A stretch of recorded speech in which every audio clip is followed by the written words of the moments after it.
Mexico's president delivered his fifth State of the Nation address from the Gulf Coast state of Campeche.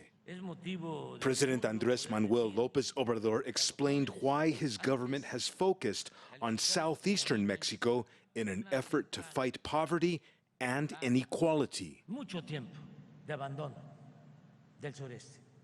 Southeastern Mexico has been abandoned for a long time. Growth in our country has been unequal. The economies in the north grew some 4% annually, the center of the country 2%, and the southeast 0%. For decades, many southeastern states saw zero growth. In fact, there was negative growth.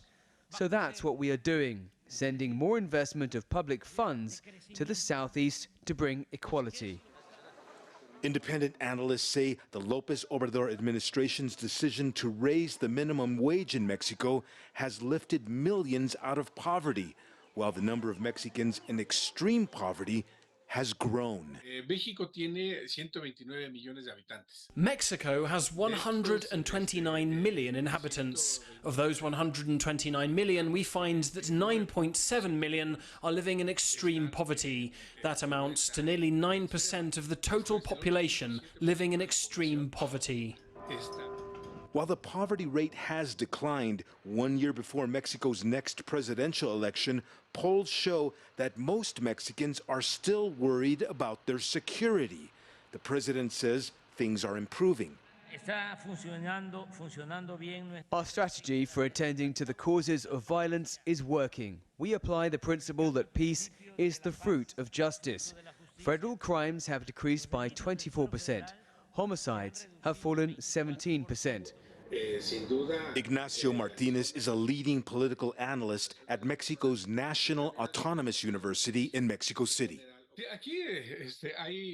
The main problem are acts of corruption. Organized crime has penetrated parts of the government at the local, state and federal levels.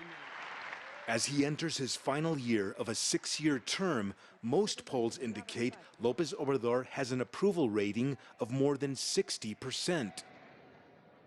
After his speech on Friday, President Lopez Obrador made his way to the southeastern state of Yucatan to take a ride on the Maya train, an infrastructure project he calls one of the most important in the world.